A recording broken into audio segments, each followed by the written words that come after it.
नीट UG काउन्सिलिंगमध्ये सर्वात मोठा झालेला बदल नेमका कोणता?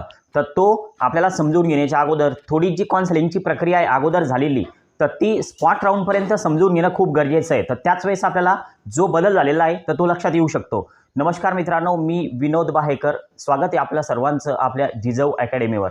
मित्रांनो, ज्यावेळेस समजा आपण नीट यूजी काउन्सिलिंगसाठी रजिस्ट्रेशन करत असतो, MBBS BDS पासून अगदी BSc नर्सिंगपर्यंतच्या ॲडमिशनसाठी, तर त्यावेळेस आपल्याला चॉईस फिल करावं लागतात, म्हणजे प्रेफरन्सेस द्यावं लागतात ऑनलाईन. ऑनलाईन प्रेफरन्सेस म्हणजे नेमकं काय? तर आपल्याला चॉईस टाकावं लागतात की नेमकं आपल्याला 1 नंबरला कोणतं कॉलेज पाहिजे, 2 नंबरला जर समजा 1 नंबरचं नाही मिळालं तर 2 नंबरला आपल्याला कोणतं कॉलेज पाहिजे, 3 नंबरला कोणतं पाहिजे. तर असे जे काय कॉलेज असतील महाराष्ट्रामधले CET सेलवरचे, तर ते सगळे चॉईस आपण टाकू शकतो आपल्या प्रेफरन्स लिस्टमध्ये. जेवढे असतील तेवढे. तुम्हाला MBBS करायचं असेल महाराष्ट्रामध्ये जेवढे MBBSचे कॉलेज आहे तर ते सर्वच्या सर्व तुम्ही त्या ठिकाणी फिल करू शकता. मग तुमच्या स्कोअरनुसार जे कॉलेज तुम्हाला मिळेल तर ते तुम्हाला मिळू शकतं. तसं BMS आणि अगदी BSc नर्सिंगपर्यंत. आता हे प्रेफरन्सेस टाकल्याच्या नंतर ज्यावेळेस पूर्ण प्रेफरन्सेस टाकल्या जातात, ती डेट संपते प्रेफरन्सेस फिल करण्याची. नंतर दुसऱ्या दिवशी राऊंड लागतो. आता राऊंड लागणे म्हणजे नेमकं काय?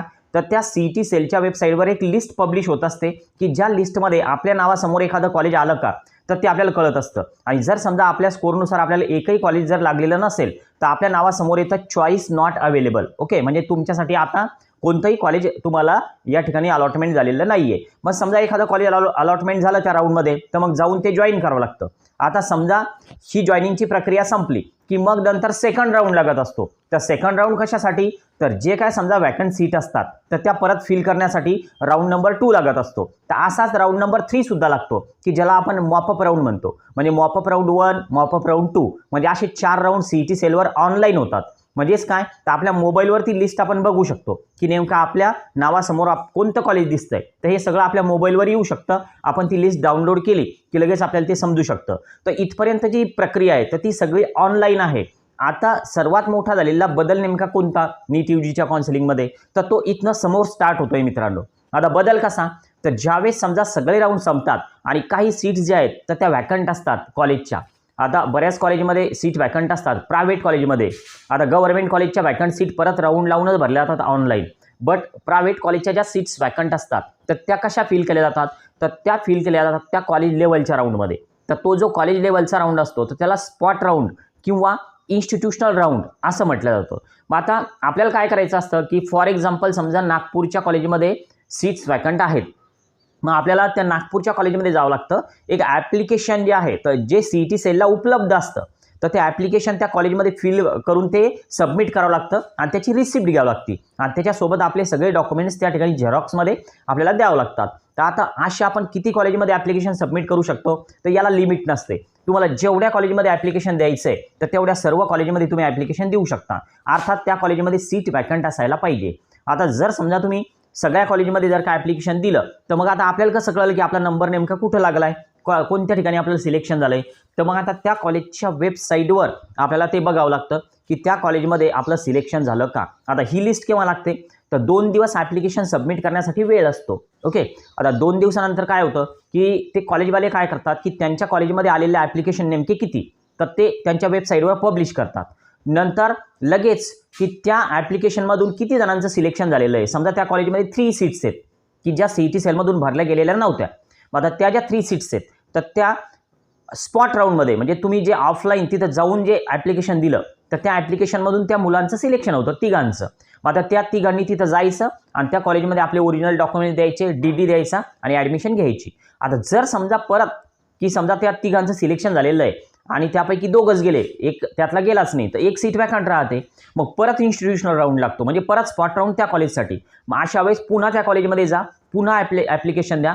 तर ही सगळी प्रक्रिया जी आहे तर याला स्पॉट राऊंड म्हणतात. इथपर्यंत तुमच्या लक्षात आलं असेल. आता अगोदर काय व्हायचं की समजा तुम्ही BHMSला ॲडमिशन घेतलेली आहे, ओके, BHMSला किंवा BSc नर्सिंगला आहे किंवा BPTला आहे, तर तुम्ही BMSच्या कॉलेजमध्ये जाऊन ॲप्लिकेशन देऊ शकत होते. म्हणजे तुमची ॲडमिशन असताना समजा तुम्ही तुम्हाला राऊंडमधून समजा BSc नर्सिंगचं कॉलेज मिळालं आणि तुम्ही BSc नर्सिंगच्या कॉलेजमध्ये जाऊन ॲडमिशन घेतलेली आहे आणि समजा तुम्हाला MBBS करायचं. मग आता तुम्ही MBBSच्या कॉलेजमध्ये जाऊन ॲप्लिकेशन देऊ शकत होते. BDSच्या कॉलेजमध्ये सुद्धा जाऊन ॲप्लिकेशन देऊ शकत होते. म्हणजे जे कोर्सेस असतात तर ते कसे? तर MBBS, BDS, BMS, BUMS, BPTH, त्यानंतर BASLP आणि BSc नर्सिंग, तर तुम्ही जर का BSc नर्सिंगला ॲडमिशन घेतली तर तुम्ही BPTमध्ये ॲप्लिकेशन देऊ शकता. BPTला ॲप्लिकेशन जर तुम्ही BPTची ॲडमिशन तुमची असेल तर तुम्ही BHMSला, BUMSला, BMSला ॲप्लिकेशन देऊ शकता, BDSला ॲप्लिकेशन देऊ शकता. म्हणजे वरच्या कोर्ससाठी तुम्ही ॲप्लिकेशन देऊ शकत होते. बट जो सर्वात मोठा बदल यावर्षी करण्यात आलेला होता तर तो नेमका कोणता, की तुमचं जर समजा एखाद्या ठिकाणी जॉईन स्टेटस असेल. आता जॉईन स्टेटस म्हणजे नेमकं काय, तर समजा एखाद्या कॉलेजमध्ये जर का तुम्ही सीट घेतलेली असेल, ती सीट तुम्ही होल्ड केलेली असेल, म्हणजेच काय तर तुमचं एखाद्या ठिकाणी ॲडमिशन असेल, BHMSला असेल, BUMSला असेल, BSc नर्सिंगला असेल, BPTHला असेल, तर तुम्ही दुसऱ्या कॉलेजमध्ये जाऊन दुसऱ्या कोर्ससाठी परत ॲप्लिकेशन देऊ शकणार नाही. तर हा होता मित्रांनो सर्वात मोठा बदल. अगोदर असं नव्हतं. अगोदर तुम्ही ॲप्लिकेशन देऊ शकत होते.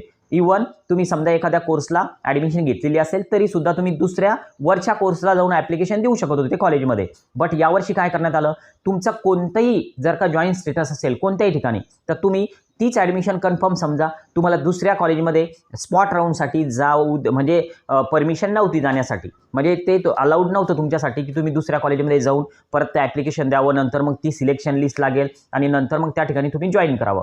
तर हे असं यावर्षी बंद करण्यात आलेलं आहे. आणि बघूया आता येणारी काउन्सिलिंग आहे 2022ची, तर कदाचित हा नियम असाच राहू शकतो. जर समजा तुम्हाला जिजाऊ अकॅडमीचं पेड काउन्सिलिंग घ्यायचं असेल, महाराष्ट्राचा आपला जो चार्ज आहे तर तो आहे 5,000 रुपये पेड काउन्सिलिंगचा.